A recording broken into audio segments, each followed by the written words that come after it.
나라를 선택한 학생 수는 20명에다가 4명씩 3칸, 12만큼을 더하여서 32명이라고 답할 수 있게 됩니다. 캐나다 32명. 이와 같이 표현해 주세요. 또 막대 그래프에서 하나 짚어둘 게 있는데요. 우리 친구들이 막대를 이렇게 그리는 친구들이 있는데요. 이거는 우리가 중학교 1학년 교과에 올라가서 배우게 되는 히스토그램이라고 하여서 그 명칭이 다른 거예요. 따라서 막대 그래프를 그릴 때에는 이와 같이 칸 안에 막대 형태가 될 수 있도록 표현해 주어야 합니다. 이와 같이 막대 그래프에 관련된 내용 하나 만나보았고요.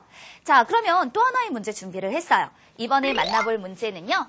반별 상을 탄 학생 수를 조사하여서 이것을 막대 그래프로 표현을 해주고 있는데요.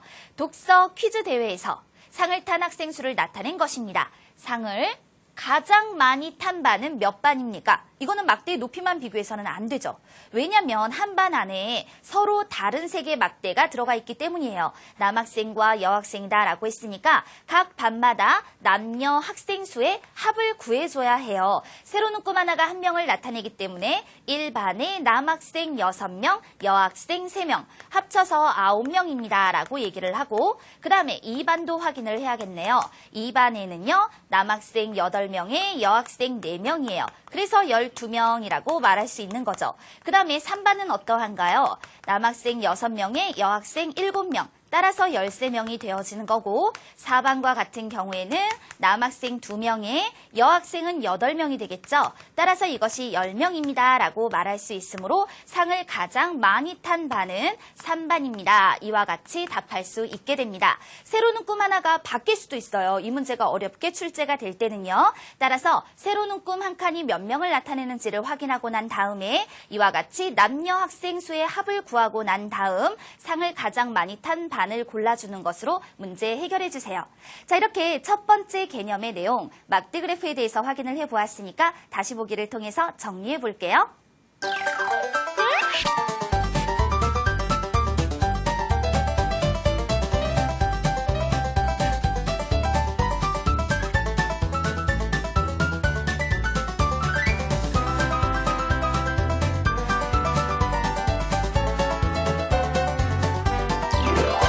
두 번째 개념입니다. 우리 자료를 조사해서 그 자료를 나타내주는 방법 중 하나로 이번에는 그림 그래프를 만나보려고 해요.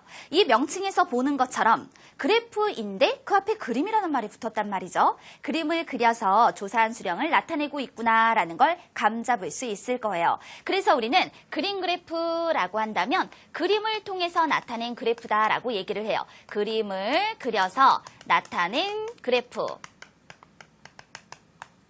그런데요, 아무 그림이나 그리는 것은 아니고요. 무엇을 조사했는가에 따라서 그 의미가 아주 정확하게 드러날 수 있도록 그림을 선택해 주는 것이 중요해요. 예를 들어서 지금 보면 반별 폐품의 무게라고 되어져 있죠. 이건 지금 그림 그래프예요. 그런데 보니까 그림의 가지수, 그림이 몇 가지죠? 이렇게 큰 것, 작은 것 해서 그림의 가지수가 2가지죠. 아마 여러분은 이 그림만 보아도 이거 무슨 무게추 같은데 아마 무게를 나타낸 거겠구나 라는 감을 잡을 수 있을 거란 말이에요. 그래서 우리는요. 이와 같이 그림을 보고서도 어떤 무게를 나타냈겠구나 라는 걸 그 의미 파악을 쉽게 할 수 있도록 그림 그래프를 그리고 있다라는 것. 그럼 이것이 바로 그림 그래프의 장점이 되어지는 거겠죠. 무엇을 조사한 것이 무엇인지 조사한 것의 의미를 쉽게 파악할 수 있다.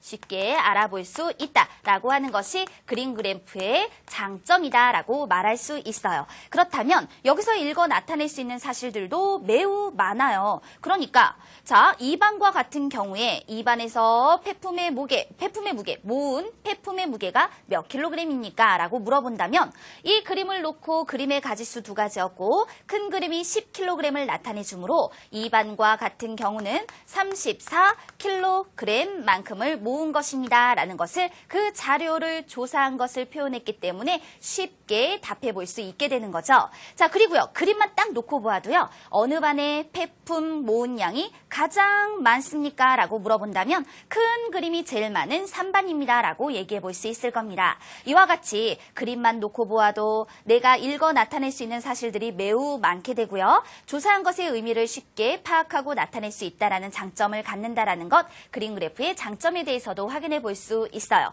그림 그래프에 또 하나 장점이 있는데요. 그럼 이런 문제가 나온단 말이에요. 1반과 3반에서 모은 폐품의 무게가 2반과 4반에서 모은 폐품의 무게보다 많습니까? 더 무겁습니까? 또는 더 가볍습니까? 라고 물어보았을 때 이렇게 어떤 위치나 방향을 가지고 나눠서 그것을 물어보고 있을 때에도 역시 그림 그래프라면 쉽게 그 답을 표현해 줄 수 있다는 것이죠. 1반과 3반은 큰 그림을 보시면 모두 7개, 2반과 4반은 큰 그림을 보니까 4개만큼이죠. 작은 그림을 합해 준 것도 살펴보았을 때 자, 3반과 1반을 합쳐준 작은 그림의 수가 하나, 둘, 셋, 넷, 다섯, 여섯, 일곱, 여덟, 아홉, 열, 11개이고 또 2반과 4반 하나, 둘, 셋, 넷, 다섯, 여섯, 일곱, 여덟, 9개만큼이므로 1반과 3반이 2반과 4반보다 폐품을 모은 무게가 더 무겁습니다라는 것을 알 수 있게 돼요. 바로 이러한 것들을 알아보기 쉬운 그래프가 그림 그래프 된다. 그림 그래프가 어떤 장점을 갖고 있는지 이와 같은 것들을 기억해 두는 것이 중요합니다. 그러면 우리 그림 그래프는 어떠한 방법으로 그릴 수 있는 걸까요? 그 그리는 방법에 대해서 함께 알아볼게요. 이것도요, 순서를 막 섞어놓고 난 다음에 무엇을 먼저 할까 골라라 이런 것들이 굉장히 많이 나와요. 그런데 우리 친구들이 가장 많이 틀리는 게 뭐냐면요. 제일 먼저 해야 할 것이 그림의 가지수를 정하는 것이 가장 중요해요. 그렇기 때문에 내가 그림의 가지수를 2가지로 할 건지 또는 3가지로 할 건지 이렇게 가지수를 먼저 생각해 보고 그리고 난 다음에 해야 할 것은 어떤 그림으로 나타낼 것인지를 정해주는 겁니다.